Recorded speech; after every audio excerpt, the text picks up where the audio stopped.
Hey there, let's talk about adaptive yoga or chair yoga adaptions based on what you're using as your base, as your seat. I got some questions about different styles of chairs, including ones like this, kind of sofa chairs, chairs that have armrests, chairs without armrests, high chairs, all these different things. So high chairs are bar chairs. First, I've tried moves in them. I've done moves in them. They are not the most sturdy or stable chair, I would say, to freely want to move and turn and work with the body, just because sometimes those chairs and stools kind of twist and turn, or even a generic stool that doesn't have a back on it twists and turn. And I'm sure if you've seen, like, sometimes in a comedy, in a movie, you'll see someone at the bar who like falls off the stool. But I wouldn't normally use that for a class. More commonly, you may see, I've used it in different videos and in classes, you see like the metal fold-out chair or plastic fold-out chair, or like the super sturdy, like aluminum with extra cushion chairs for adaptive and chair classes. The plastic ones can have a little more give, usually on the back of the seat. The metal can be good. You just want to not pinch your fingers when you're folding or unfolding it. Normally between both of those, I'll see yoga mats underneath them for a little more stability. And the extra sturdy ones can be good. They're pretty heavy, they're solid. Between the three of those, any style of body can sit in them, and you're pretty level to, even if you feel like you're gonna a little bit of movement or give, like if you're in a plastic chair, then you might have a little more, you know, shift and give. So if you can catch yourself if you feel unstable. But no matter what you're using as your base, are you gonna test that give and take and body weight distribution? Or are you gonna listen if there's a little voice that says, maybe we shouldn't lean over too much this way, let's do an adaptation for that pose to the best of our ability, and, you know, stay within stability. That's a big thing with chair yoga. We do movements that are fluid and flowing, but you still wanna allow some stability with the movement, and especially depending on the chair, if you're doing lifts with the leg and whatnot. So that is a big safety thing there, and so that's why I don't really recommend the high chairs, also because your legs normally are not touching the ground then, you're a little bit higher up. So something that's usually a little bit lower, it doesn't really matter if there are arms on your chair or not. You can use these for additional support, being cautious in case they move or lever up and down, or if they're solid.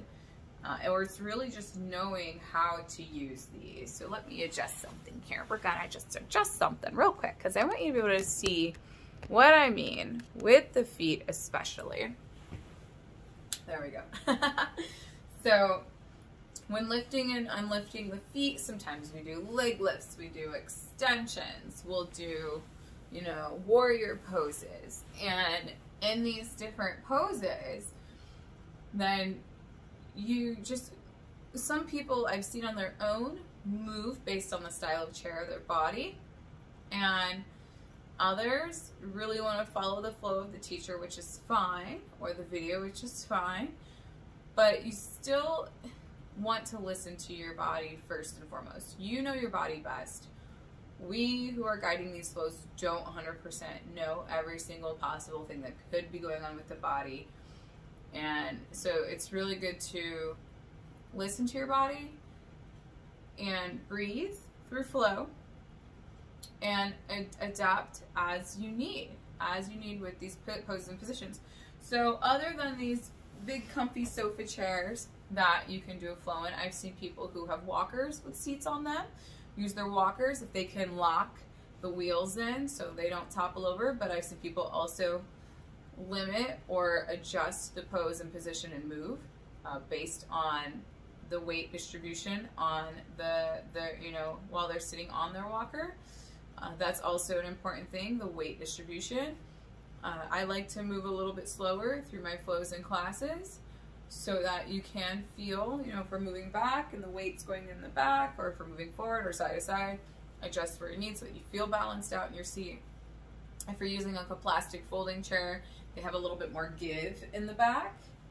They also tend to be more of the kind that if it's too much give, it can flip back or off the front legs or whatnot. So that's why I know some people like to put yoga mats under them.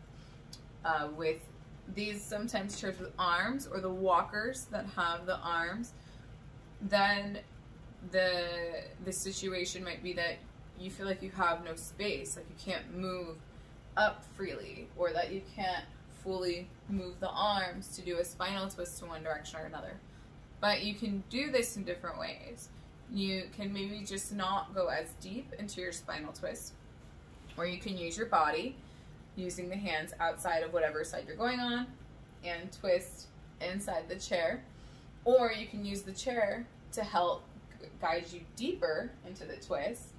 And in the folding chair without arms, then you may notice that we backstroke the arm behind us. Your arm can drop to the back behind the chair and you hold on there. But if you have a big sofa seat or a walker chair, you can do that same thing, just adjust your arm. Your arm does not have to be perfectly straight if your focus is a spinal twist. You could have a little bend in the elbow. You could just have the hand over the back and, you know, have the fingers wrapped around it. Or if you have the walker, you know, it can be close into body, and actually you can work on balancing, pushing that walker into the ground so that you feel comfortable and supported in your spinal twist. So that's an option there. With pigeon pose, that's another very popular pose we tend to do in the chair yogas. You could have, and a lot of these variations also you can do in standing. So if you're doing pigeon pose seated though, you have your one leg crossed over the other. You don't have to have that leg perfectly squared off. You could cross that leg over shin, so you still feel balanced with feet connected to floor. Take that leg over thigh.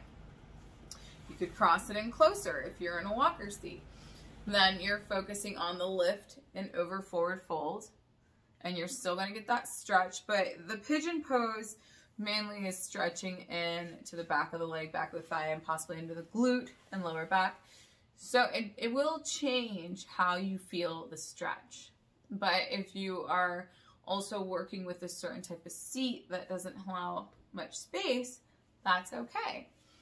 So the other option would be maybe you move forward if you feel stable enough to do so. If that seat, like this seat, is heavy enough to do so, move forward, then take the pose, forward fold or whatnot from there. And forward folding, I'm talking about standing. Forward folds, you can, if you feel good, lifting your tail up off the seat as you invert and you forward fold, which is your belly and chest may rest on the thighs and upper knee. Your hands may go over towards the floor or rest on the thighs also. You can lift your tail up and go into that standing forward fold. So you're lifting off the chair and you're down, you get a deeper stretch in the back of the legs. So you don't have to do that, but that's one thing you could do in standing if you're in a chair pose or chair class or adaptive yoga class. Another one is if you're in warriors, same thing. With warriors, just adjust, knowing what's around you. Weight distribution is where. You have options with the back leg, so your back leg could be out and be as an additional leg to keep you balanced in your seat. You have that knee bent. Toes are flexed back behind you. You can't see any socks, but you could have those toes flexed back. And you're sideways and you're outside of the arm, and you can still do warrior. So you have options there. So it just depends. It's all about being conscious of the weight distribution, stability, and listening to your body. Adaptions are okay. They are a beautiful thing, especially in chair yoga, because you want to be safe in this and any flow. And then you want to feel good to feel, you know, as you can go into the poses or movements themselves. In warrior, you could also, if you like standing, go into standing warrior too. So you could do standing warrior 2, standing warrior 3, standing warrior 1, reverse warrior. All those can be in standing. What you do is just lift off your seat, make sure you feel stable. Maybe the hands press down and you lift up so the chair stays stable. Or if it's a heavy seat like this one, you can just pop up and then you would take your pose or position. There's no need to feel rushed in the classes There's no need to feel, you know, we always take those moments of breath. There's no need to feel like, oh, I gotta catch up, catch up, catch up. Flow at your time. And you'll always find a moment of breath or rest. If, like in any class, if you feel comfortable or if you feel too uncomfortable doing something in chair or standing or vice versa, you can always exit out a pose before the group finishes, or you can always stay in a pose longer. You know, working with your body, working with yourself, or take notes on poses that you want to work on when you're at home to feel better prepared in a class later, or just to practice. Just get that nice stretch going. And you don't have to feel as if you have to be in a heavy sofa or that you have to be in a folding chair. That is one thing where you definitely don't have to be in a folding chair to do the class, especially if you're at home. You can do chair or adaptive yoga sitting on the edge of the bed with the feet dangling. You could do couch, then you have more space. Then you're using more of your body to guide you through poses. You're in a more sturdy seat most likely if you're in a couch. And you don't maybe have arms, although I know some couches have arms on the side, so you may want to have the arms. You don't have to though. But just using the body as a prop, as a support system. You can also do, I always forget the names of them, but like if you have a seat like this and it has that big portion that you put your feet up on, you could use that. Those are usually pretty heavy and sturdy. You could use that to do your chair yoga on. You may have to be cautious because there's no back on those things normally because your feet go on them.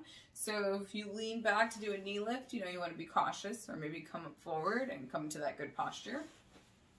But that's also something that you can use for adaptive or chair yoga class. I have actually a fold-up bed that folds up, has cushion, and then a cover on top. That's pretty much like the same thing. It's very heavy. It's made of, you know, a metal, and it's solid. So I can even go into standing with no problem lifting the tail up.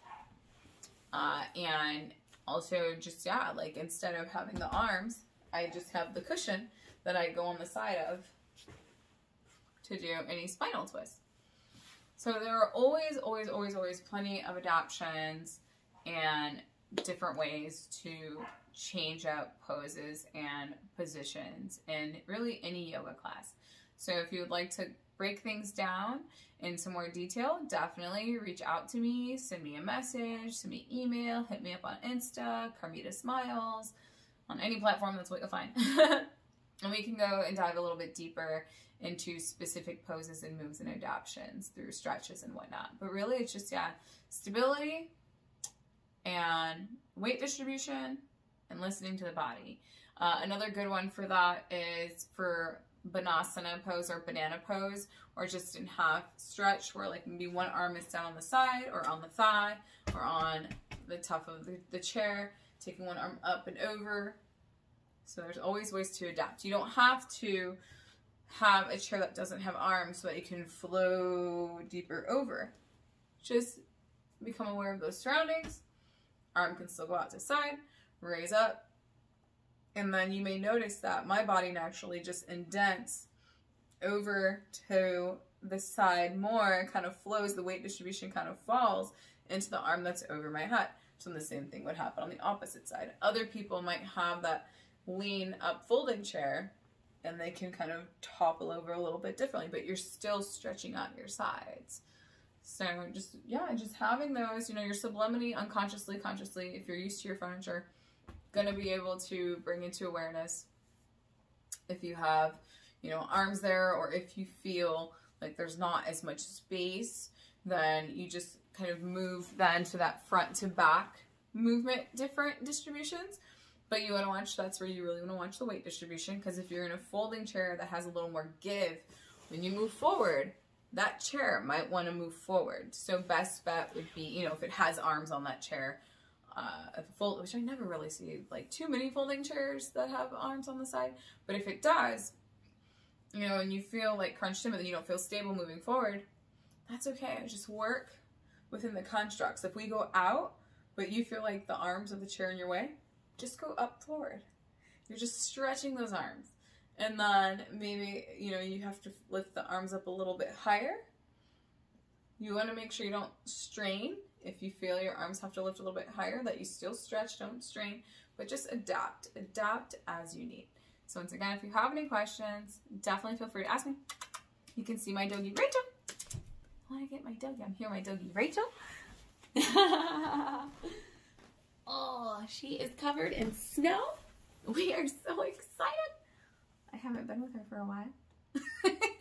So it's been cool to hang out with her and get some chair yoga in while I'm with her. Oh, she's all wet from being outside running around. But if you have any questions, feel free to reach out to me. If you want to see more of Rachel and learn more about doggy and doga and dog yoga, let me know. Take care.